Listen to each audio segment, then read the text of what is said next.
मार्चचा महिना लागून काहीच दिवस उलटले होते, तरी वातावरणात उन्हाच्या झळा चांगल्याच जाणवत होत्या. वातावरण संमिश्र होऊन कधी उन्हाचा चटका बसायचा, तर मध्येच थंडीची झुळूक अंगाला झोंबून जायची. कदाचित 20-30 मैलावर असलेल्या पश्चिम घाटाचा तो परिणाम असावा. पण हे वातावरण कसेही असो, सोनपूरचा प्राचीन वस्तूंचा बाजार माणसांनी फुलून गेला होता. आठवड्यातील गुरुवारी भरणारा तो बाजार सगळ्या दक्षिण भारतात प्रसिद्ध होता. सोनपूर म्हटले की डोळ्यापुढे केवळ प्राचीन वस्तूंची रासच दिसायची. 2-3 किलोमीटर चौरस परिसरात तो बाजार पसरलेला होता. बाजाराची रचना मुद्दामहून प्राचीन स्वरूपाची बनवलेली असल्याने बाजाराचा सगळा परिसर प्राचीन सभ्यतेतील एखाद्या बाजारहाटाप्रमाणेच भासायचा. प्राचीनतेचे एक उत्तम नमुना तिथे पाहायला भेटायचा. गावापासून थोड्या दूर टेकडीवर बाजाराचे स्थान निश्चित केलेले होते. पाठीमागील डोंगराला समांतर बाजाराच्या रांगा पसरलेल्या होत्या. प्रत्येक रांगेत 20 बाय 25 फुटाचे ओटे बांधलेले होते. प्रत्येक रांगेत 3-3 फुटाच्या अंतराने बांधलेले ते काळे गुळगुळीत दगडी ओटे प्राचीन सभ्यतेची साक्ष देत होते. काळ अजून पाठीमागे गेला आहे असे वाटायचे. प्रत्येक ओट्यावर उंटाच्या कातडीच्या रंगाचे पालनवर लावलेले होते. चारी बाजूनी 4 बांबू आणि मध्यभागी एक बांबू रचून पालम ओट्यावर छताप्रमाणे बांधलेले होते. अनेक वर्षापासून तेच पालन वापरल्यामुळे ते काळवंटून गेले होते. खालच्या ओट्यांच्या काळ्या रंगात त्या पालांचा काळा रंग बेमालूमपणे मिसळून गेला होता. त्या प्रत्येक ओट्यावर अतिशय प्राचीन अशा वेगवेगळ्या प्रकारच्या वस्तू मांडलेल्या होत्या.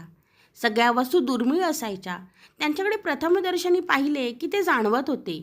काही वस्तू खूप प्राचीन, तसेच काही अलीकडच्या काळातलीही होत्या. वेगवेगळ्या सोन्याचे, चांदीचे, तांब्याचे, पितळेचे नाणे, खाजगी खोदकामात आढळून आलेले भांडी, दगडी, लोखंडी, तांबे पितळी मूर्त्या, दगडांच्या विविध घरगुती वस्तू, अश्मयुगीन, प्रागैतिहासिक काळातील मानवी वापराचे साहित्य, हत्यारे, लपून किंवा तस्करी करून आणलेल्या प्राचीन राजे, सेनापती, सैनिके यांच्या तलवारी, ढाली, साखळदंड, रथाची चाके. जुन्या काळात काळ्या जादूची मोहिनी फार होती. अनेक अघोरी प्रथांचा सुळसुळाट होता. त्या अघोरी विधींचे अनेक प्राचीन साहित्य इथे मांडलेले होते.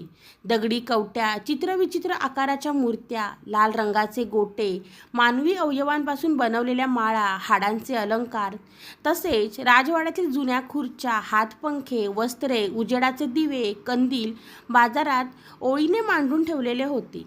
नेहमी बाजारात असणारी गर्दी आजही तेवढ्याच जोमाने पसरली होती. लांबून लांबून माणसे प्राचीन वस्तूंच्या खरेदीसाठी येत. वस्तू जेवढी प्राचीन तेवढीच वस्तूची किंमत मोठी होती. येथे मोठमोठ्याले व्यवहार अगदी चुटकीसरशी होत. कोणी आवड म्हणून वस्तू खरेदी करत, तर कोणी प्रतिष्ठेच्या दिखाव्यासाठी वस्तू खरेदी करत. कोणी काही उपयोग करण्यासाठी विकत घेत, तर कोणी निव्वळ मनोरंजन म्हणून त्या प्राचीन वस्तू पाहायला येत. एकूण प्राचीन वस्तूंसाठी सोनपूर दक्षिण भारताबरोबरच पूर्ण भारतभर प्रसिद्ध होते. सोनपूरपासून 20 मैलावर शक्तिनगर वसलेले होते. त्या 20 मैलाचे अंतर कापून केशव सोनपूरच्या बाजारात आला होता. केशव एक प्रतिष्ठित आणि नावाजलेला मूर्तिकार होता. एक सधन मूर्तिकार म्हणून पंचक्रोशीत तो प्रसिद्ध होता. प्राचीन वस्तू पाहण्याचा तसेच त्या खरेदी करण्याचा त्याला मोठा छंद. आजही काहीतरी खरेदी करण्यासाठी तो मुद्दामहून सोनपूरला आला होता. दुपारचा सुमार झाला होता. केशव एक एक दुकान पाहत पुढे सरकत होता. त्या वेगवेगळ्या प्रकारच्या अद्भुत चित्रविचित्र प्राचीन वस्तू पाहून तो मनापासून सुखावून गेला. एखादे लहान मूल खेळण्यातील बोलणाऱ्या बाहुलीकडे पाहून जसे आनंदून जाते, अगदी तसा तो आनंदून गेला होता. प्रत्येक वस्तूकडे पाहताना तो तन मन हरखून जायचा. डोळे एक वस्तू जणू कैद करत आहेत. तो त्या वस्तू पाहत पाहत पुढे सरकत होता. अचानक एका दुकानात काहीतरी चमकताना त्याला दिसले. कुठला तरी किमती खडा चमकत असावा असा त्याचा अंदाज होता. तो पुढे आला. तो एक कंदील होता. त्याच्या काचावर सूर्याची किरणे पडून तो चमकत होता. तो कंदिलाकडे निरखून बघू लागला. सामान्य कंदिलापेक्षा तो कंदील काहीसा वेगळा भासत होता. प्रथमदर्शनी पाहिलं की एकदम प्राचीन वाटत होता, पण त्याची जडणघडण पाहता तो जास्त प्राचीन आहे असंही वाटत नव्हते. जुन्या नव्या घडणीतून बनवलेला तो कंदील पहिल्या नजरेत त्याला एकदम आवडला. त्याला त्या कंदिलाने खूप आकर्षित केले होते. त्यात काहीतरी जादू होती, एक आकर्षकता होती. अजून जवळ जात त्याने कंदील हातात घेऊन पाहिला. जवळपास 1 फूट उंचीचा काळ्या रंगाचा एकाच घडणीत घडवलेला तो कंदील काहीसा विचित्र विचित्र होता. त्यात काहीतरी कमी होते. इतर सामान्य कंदील आणि यात काहीतरी भेद होता. पण तो लवकर त्याच्या लक्षात येईना आणि अचानक त्याच्या लक्षात आले. नेहमीच्या कंदिलाला तेल टाकण्यासाठी असणारी छोटी टाकी त्या कंदिलाला नव्हती. खाली भरीव गोल आकाराचा स्टँड होता. त्यात कुठलेच तेल टाकण्यासाठी छिद्र नव्हते किंवा मग टाकी नव्हती. त्याने 4-5 वेळा कंदील आलटून पालटून पाहिला, पण कुठेच तेल टाकायला जागा सापडली नाही. मग बिगर तेलाचा हा कंदील पेटेल तरी कसा, हा प्रश्न त्याला पडला. पण त्याला काही बोध होईना. त्याने हळूच वरचा काच बाजूला काढला. काच काढल्यावर गोल लोखंडी भरीव स्टँडवर एक अर्धा फूट लांबीचा लोखंडी नळी लावलेली होती आणि त्या नळीत एक वात खोचलेली होती. खाली बुडापर्यंत जवळपास गुंडाळलेल्या अवस्थेत 2 फुटापर्यंत ती वात असावी. त्याने त्या वातीला हात लावला. लगेच पटकन त्याने तो हात बाजूला काढला. काहीतरी थंड लिबलिबीत हाताला लागले. लिबलिबीत जेलीसारख्या एखाद्या पदार्थाला हात लावला आहे असा त्याला भास झाला. ती साधी वात नसावी हे त्याच्या लक्षात आले. सामान्य वात ही कापसाची किंवा कापडी असते, परंतु या दोन्हीपासून ही वात बनलेली नव्हती. त्याने ती नीट निरीक्षण करून बघितलं. पुन्हा हळूच तिला हात लावला. पुन्हा तसाच थंड आणि लिबलिबी स्पर्श त्याला झाला. त्याने पुन्हा हात झटक्यासरशी बाजूला काढला. ही वात कुठल्या तरी विशिष्ट चरबीची आहे हे त्याने ओळखले. जुन्या काळात तेल नसल्यामुळे कंदिलात अशा वाती वापरत. त्यांना तेलाची गरज पडत नसे. त्या वाती चरबीच्या असल्यामुळे त्या तेलाचा अंश मुळातच असे. त्यात पुन्हा एखादा घटक मिळून जास्त दिवस चालणारी वात तयार करत. ती वात पेटली की बरेच दिवस चालत असे. इथेही तशीच वात होती. पण त्याला एक प्रश्न पडला होता. हा एवढा जुना कंदील असूनही त्याची वात एवढी ताजी कशी? त्याला काही उत्तर सापडेना.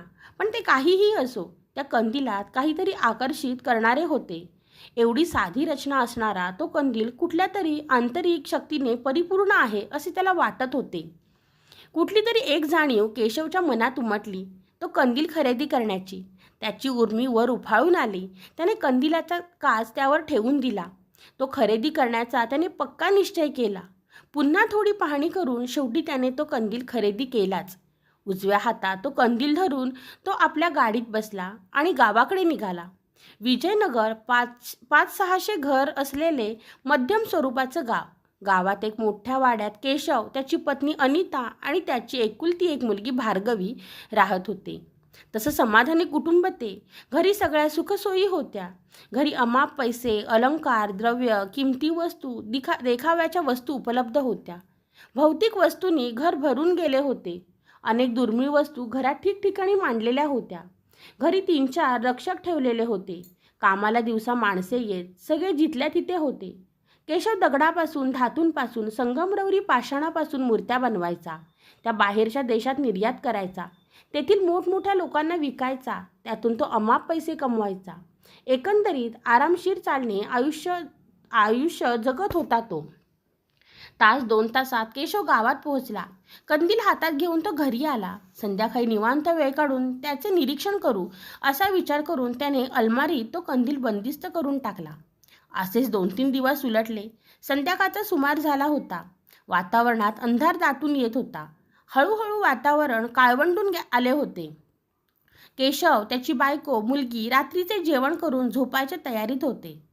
थोड्याफार गप्पा मारून ते झोपेच्या अधीन झाले. एरवी अंथरुणात अंग टाकले की केशव काही वेळात झोपायचा, परंतु आज झोप येत नव्हती. या अंगावरून त्या अंगावर नुसता चुळबुळत होता. आज रात्रीचे वातावरणही काहीसे वेगळेच भासत होते. घरातील सगळे दिवे अचानक बंद झाले.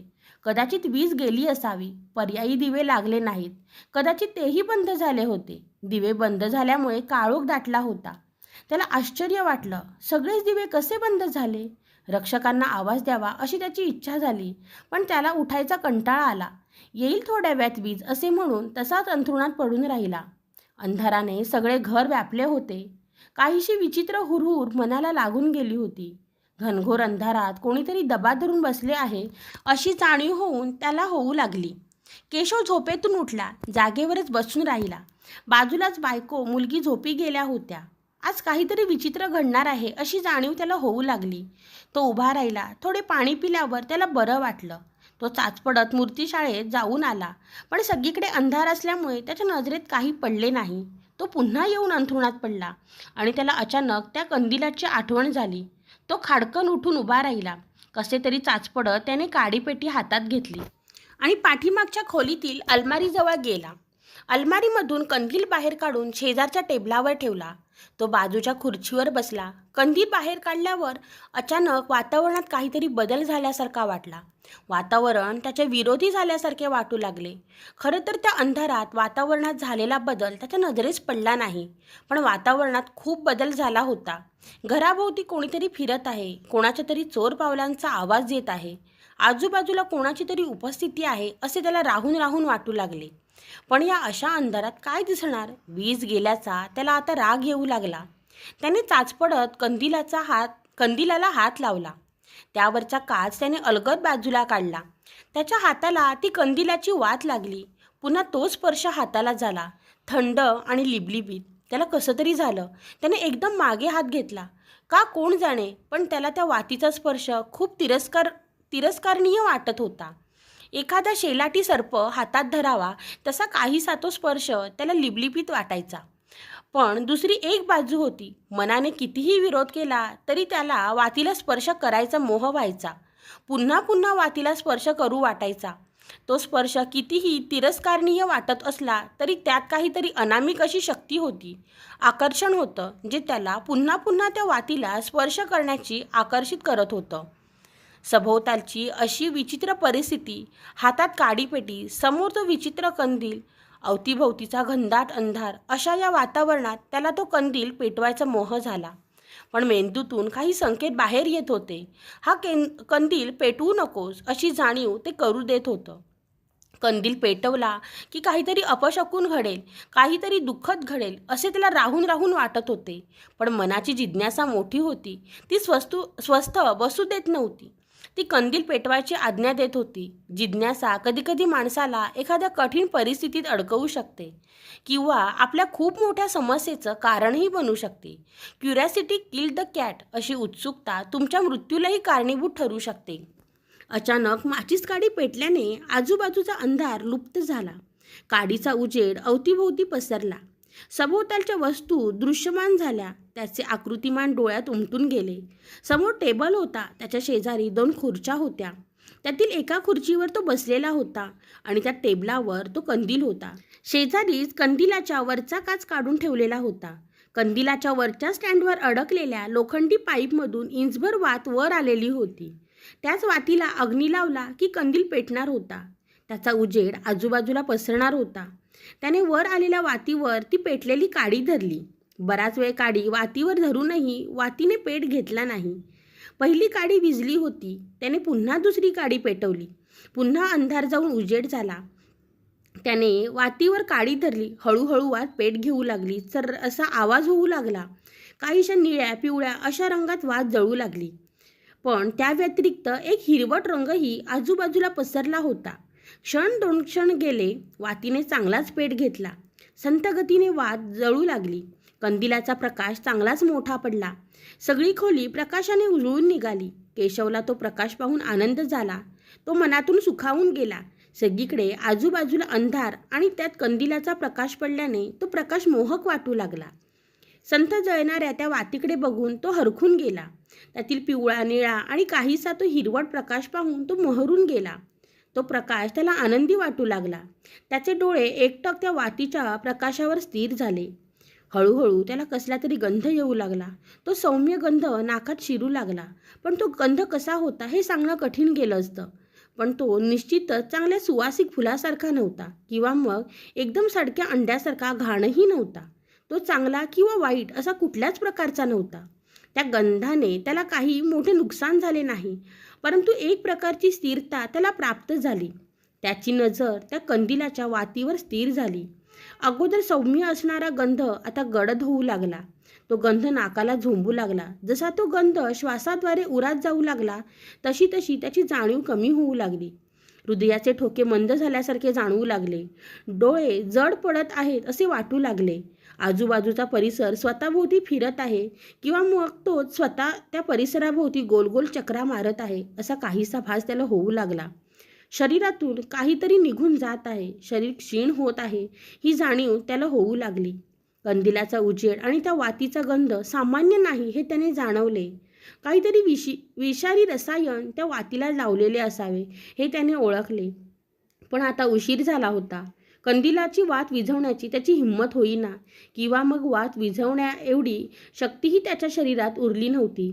अचानक त्याला आता आजूबाजूला काहीसे अस्पष्ट मानवी चेहरे दिसू लागले. ते नक्की चेहरेच होते का? कारण त्या कंदिलाच्या उजेडात ते चेहरे एकदम काळे भिन्न दिसत होते. त्या चेहऱ्यांवर कुठलाही अवयव दिसत नव्हता. मानवी चेहऱ्यावर असलेले कान, नाक, डोळे, ओठ या चेहऱ्यांवर दिसत नव्हते. एकदम सपाट चेहरे. त्या प्रकाशात ते अस्पष्ट चेहरे मागे पुढे होत होते, जवळ लांब होत होते. त्याने त्या चेहऱ्याच्या खालचे शरीर पाहण्याचा प्रयत्न केला, पण त्यांचे सगळे शरीर अस्पष्ट दिसत होते. त्याने पुन्हा पुन्हा डोळे चोळून पाहण्याचा प्रयत्न केला, पण काही फायदा झाला नाही. डोळ्यांपुढे काजवे चमकू लागले, अंधार दाटू लागला. म्हणजे ते चेहरे स्पष्ट होते, याचेच डोळे कमजोर झाले होते. त्याचे डोळे मिटत चालले होते. ते कोणत्याही वेळी झाकले गेले असते. शेवटी डोळे मिटता मिटता त्याला एवढेच दिसले, त्या अस्पष्ट चेहऱ्यांच्या हातात कुठल्या तरी भाल्यासारखे शस्त्र होते. चारी बाजूने ते चेहरे पसरले होते. आजूबाजूचे सगळे आकारमान त्यांनी व्यापले होते. ते राक्षसदूत भासत होते. त्यांच्या चेहऱ्यावर एक हास्य विलासत होते. कुठल्या तरी असंस्कृत भाषेत ते चेहरे संभाषण करत होते. त्या भाषेचा त्याला काहीच बोध होईना. तो असह्य होत चालला होता. धाडकन असा आवाज आला. केशव खुर्चीवरून खाली पडला. त्या खुर्चीच्या आवाजाने त्याची बायको आणि मुलगी जाग्या झाल्या. धावत त्या खोलीत आल्या. समोरचे दृश्य पाहून क्षणभर त्यांना काहीच बोध होईना. समोर कंदील पेटलेला, त्याचा पिवळा निळा प्रकाश आजूबाजूला पसरला होता आणि टेबलाच्या खाली खुर्चीच्या बाजूला केशव वेड्यावाकड्या अवस्थेत पडला होता. त्यांना आश्चर्याचा आणि सोबतच भीतीचा एक जबरदस्त धक्का बसला. एकदम पुढे होत त्यांनी केशवला हलवून उठवायचा प्रयत्न केला, पण केशवची काहीच हालचाल होत नव्हती. शरीर निपचित चालले होते, पण एक चांगले होते. मंद गतीने त्याचा श्वास सुरू होता. खूप मोठी इजा झाली नव्हती. तो बेशुद्ध पडला होता. त्या जोरात हलवून त्याला उठवायचा प्रयत्न करत होत्या, पण केशवची काहीच हालचाल होईना. अचानक त्या दोघींना कसला तरी गंध आला. आधी सौम्य वाटणारा तो गंध हळूहळू गडदपणे त्यांच्या नाकात शिरू लागला. तो नाकाला झोंबू लागला. हळूहळू त्या गंधाची मोहिनी त्यांच्यावर पडू लागली. श्वासाबरोबर गंध आत जाऊ लागला. त्यांची शक्ती क्षीण होत गेली. आता त्यांनाही केशवला दिसलेले ते अस्पष्ट चेहरे दिसू लागले. ते दूर जवळ मागे पुढे होऊ लागले. जोरजोरात हसू लागले. त्या दोघींना भीतीने घेरले. त्या दोघींच्या तोंडातून किंकाळी बाहेर पडली आणि त्या दोघीही मूर्छित होऊन खाली पडल्या. त्या दोघींच्या किंकाळीने बाहेरचे चारही रक्षक धावत खोलीत आले. काय झाले पाहू लागले. त्यांनी खोलीतले दृश्य पाहिले. ते तिघेही बेशुद्ध पडले होते. ते भयंकर दृश्य पाहून ते भयभीत झाले, पण काही क्षणातच त्या कंदिलाच्या गंधाने चारही रक्षक मूर्छित पडले. आता त्या खोलीत केशव, त्याची बायको, मुलगी, रक्षक सगळे मूर्छित होऊन पडले होते. सगळं वातावरण भयप्रद झालं होतं. घरात सगळीकडे काळोख दाटला होता. हळूहळू ते अस्पष्ट चेहरे बाहेर येऊ लागले. भेसूरपणे जोरजोरात हसू लागले.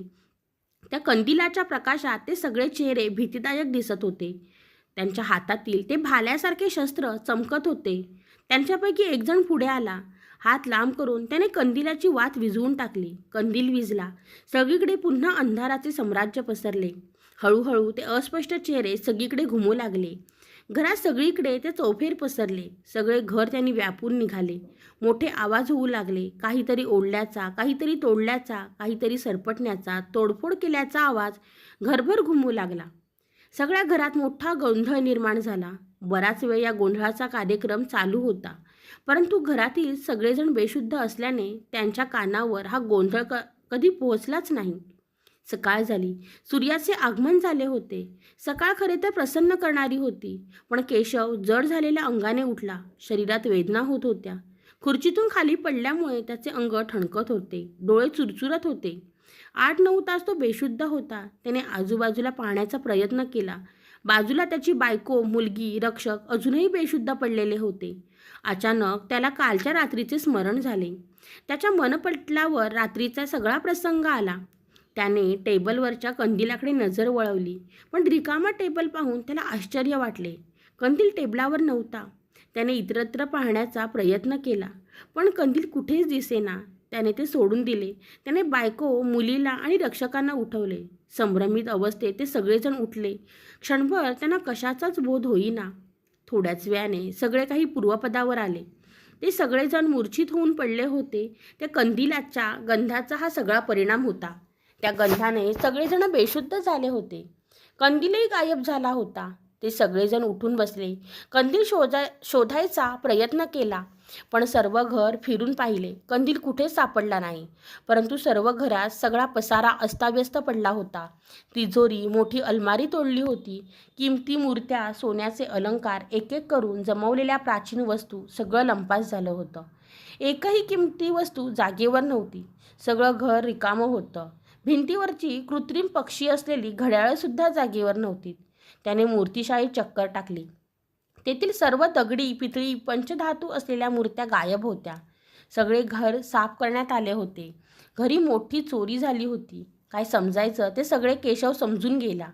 त्या रात्री कंदिलाच्या गंधाने मूर्छित होणे, ते अस्पष्ट चेहरे दिसणे, त्यानंतर बायको, मुलगी बेशुद्ध पडणे, त्यानंतर त्यांच्या किंकाळीने रक्षकांचे इकडे येणे, तेही मूर्छित होऊन पडणे आणि सगळ्यात शेवटी सगळे घर साफ होणे, हे सगळेच योगायोगाने घडणे शक्यच नाही. एका गोष्टीत योगायोग होऊ शकतो, परंतु इथे प्रत्येक घटना दुसऱ्या घटनेला जुळलेली होती. हा योगायोग नव्हता, ती योजना होती. अतिशय सुरेख योजना, उत्तम योजना, आणि ती योजना यशस्वी झाली होती. ते अस्पष्ट दिसणारे चेहरे बुरखाधारू लुटारूंचे होते.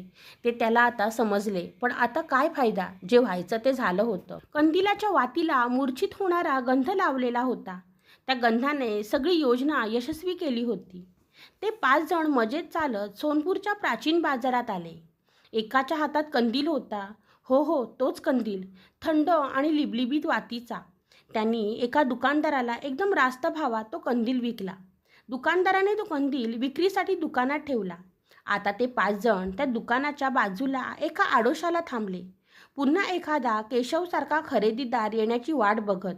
त्यांना एका गोष्टीची जाणीव होती, कंदील खरेदीसाठी एखादा धनदांडगा येणारच.